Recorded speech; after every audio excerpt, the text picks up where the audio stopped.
दुख से बढ़कर इंसान का कोई और दुश्मन नहीं है। मन में उत्साह हो तो कोई कमज़ोर इंसान भी किसी दुर्लभ काम को आसानी से कर सकता है।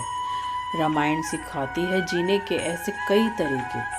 महर्षि वाल्मीकि की लिखी रामायण को संस्कृत साहित्य का पहला महाकाव्य माना गया है। रामायण सिर्फ भगवान राम के जीवन की कहानी मात्र नहीं है, बल्कि यह जीवन के नज़रिए को बदल देने वाले ज्ञान का आधार भंडार भी है। रामायण को जीवन प्रबंधन की मुख्य किताबों में से एक माना जाता है। अयोध्या में जन्मे भगवान राम के जीवन की घटनाओं से जीवन में कई सीख ले सकते हैं। वाल्मीकि और तुलसीदास दोनों ने ही उनके जीवन की घटनाओं को प्रेरणादायक तरीके से दिखाया है। रामायण से सीखी जा सकने वाली 10 खास बातें इस प्रकार हैं कि दुख से बढ़कर इंसान का कोई और दुश्मन नहीं है। दुख अच्छे से अच्छे, बुद्धिमान और शक्तिशाली इंसान को भी कमज़ोर बना देता है। अतः दुख को अपने मन और बुद्धि पर हावी ना होने दें। उत्साह में अपार शक्ति होती है। उत्साहित मन वाला व्यक्ति की भी बड़ी से बड़ी विपत्ति को आसानी से हरा सकता है। उत्साहहीन, दुख में डूबा और निर्बल इंसान कभी कोई महान काम नहीं कर सकता। दुख आने पर अपने जीवन का अंत कर देने में कोई भलाई नहीं है। सुख और आनंद का मार्ग जीवन से ही निकलता है, मृत्यु से नहीं। इंसान का चेहरा ही उसके मन के भावों का दर्पण होता है। कोई भी अपने चेहरे से अपने मन के भाव को छुपा नहीं सकता है। क्रोध हमारा ऐसा शत्रु है जो दिखता मित्र की तरह है। यह वो तेज धार वाली तलवार है जो हमारा सब कुछ नष्ट कर सकता है। जब इंसान का विनाश नजदीक आता है तो उसे हर किसी की अच्छी सलाह भी बुरी ही लगती है। मूर्ख के साथ विनम्रता, कपटी इंसान के साथ प्रेम, कंजूस के साथ नीति और क्रोधी आदमी के साथ शांति की बातें करने का कोई अर्थ नहीं है। यह सब व्यर्थ है। पराधीन यानी दूसरों के अधीन काम करने वाले को सपने में भी सुख प्राप्त नहीं होता। इंसान को स्वाधीनता यानी खुद के बल पर ही पुरुषार्थ करना चाहिए। दूसरों को दुख देने से बड़ा कोई पाप ग्रंथों में नहीं लिखा गया है। अतः किसी के प्रति भी कोई ऐसा काम न करे जिससे वह दुखी हो। अध्यात्म का सहारा और नियमों के अनुसार जीवन यापन करेंगे तो कई सारी समस्याएं आपकी हल हो जाएंगी और लक्ष्य भी आसानी से प्राप्त हो जाएंगे। जीवन में रौनक तब है जब वह बड़े सहज और सरल तरीके से बिना किसी प्रपंच से किया जाए। जीवन जैसा निश्चल निष्कपट है वैसे ही जिया जाए तो जीना वरदान बन जाता है। जीवन जैसा मिला है उसको हम वैसा ही जीते हैं तो यह जीवन का सम्मान होता है। अधिकतर हम जैसा जीवन है उसे छोड़ दिखावे का जीवन जीने लगते हैं। यह दिखावे का जीवन हमें बाहर तो अपनों को कुछ बड़ा दिखाने में मदद करता है, लेकिन भीतर से खोखला भी करता चला जाता है। क्योंकि आडंबर से भरा जीवन अहंकार पर आधारित होता है और अहंकार हमारी जीवनदत्ता को खा जाता है। अहंकार में हम केवल बाहर की तरफ देखकर जीते हैं, जबकि जीवन कहीं भीतर बह रहा होता है। अक्सर हम दूसरों को दिखाने के लिए बड़ी बड़ी डींग मारने लगते हैं। अनेक ऐसे कार्य करने लगते हैं जिससे लोग सोच कि अब यह रईस हो गया है, यह पहले जैसा दरिद्र नहीं रहा, इसकी जीवन में भी जरूरत नहीं होती। लेकिन अहंकार तो दिखावे की आवश्यकता होती है।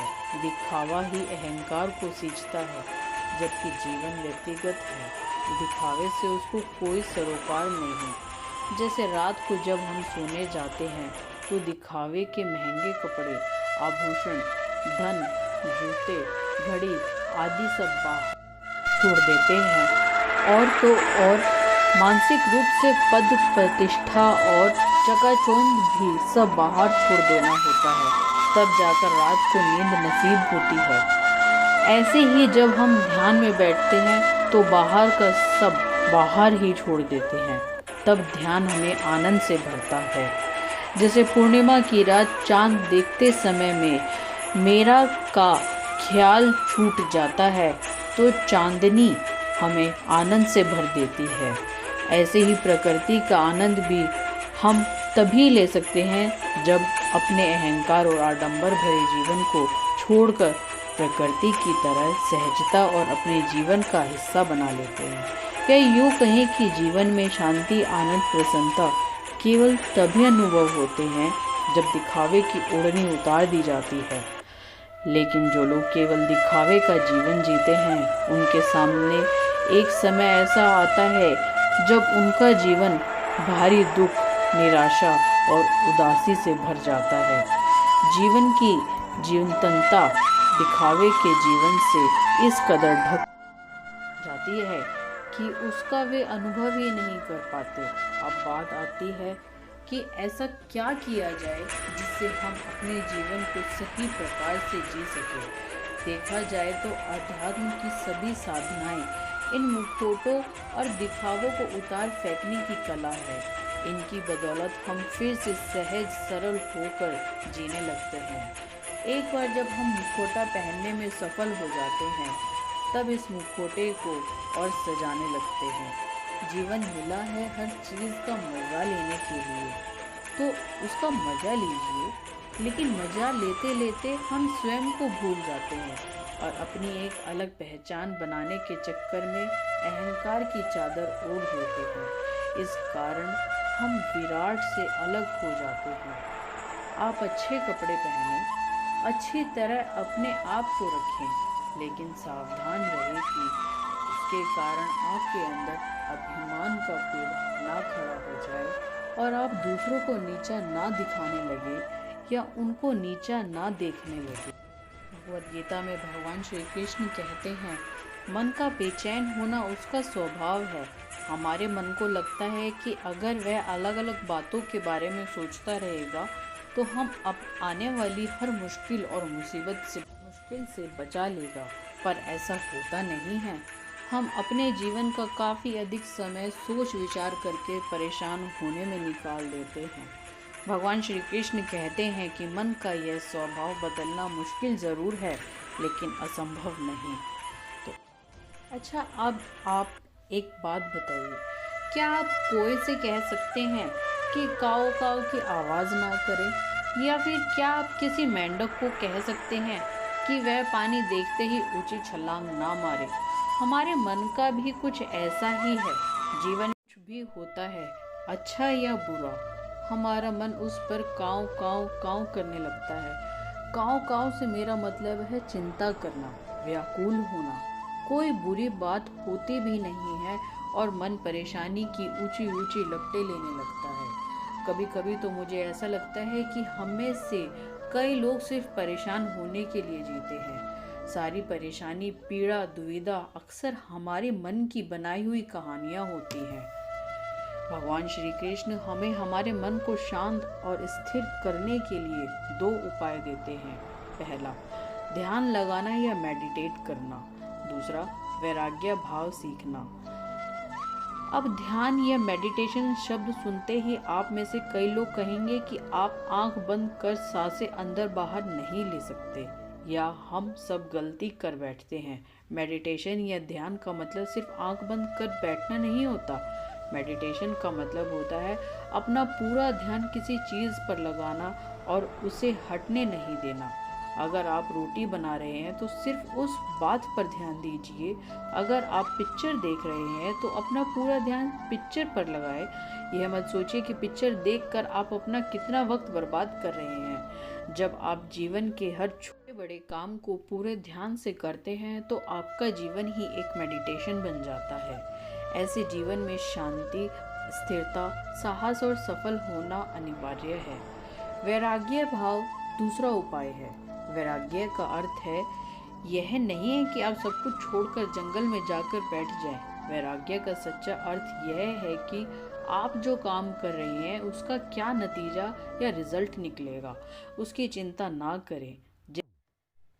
जैसे अगर आपने कोई इंटरव्यू दिया, या आप ये कर सकते हैं कि अपने पूरे मन से तैयारी करें और अपना बेस्ट देकर आ जाएं। वह नौकरी मिलना या ना मिलना आपके हाथ में नहीं है। इस नतीजे के पीछे अलग अलग चीज़ें हैं जो आपके बिल्कुल कंट्रोल में नहीं। तो जिस चीज़ के बारे में आप कुछ कर नहीं सकते उसके बारे में चिंता भी ना करें। यही वैराग्य का सच्चा मतलब होता है।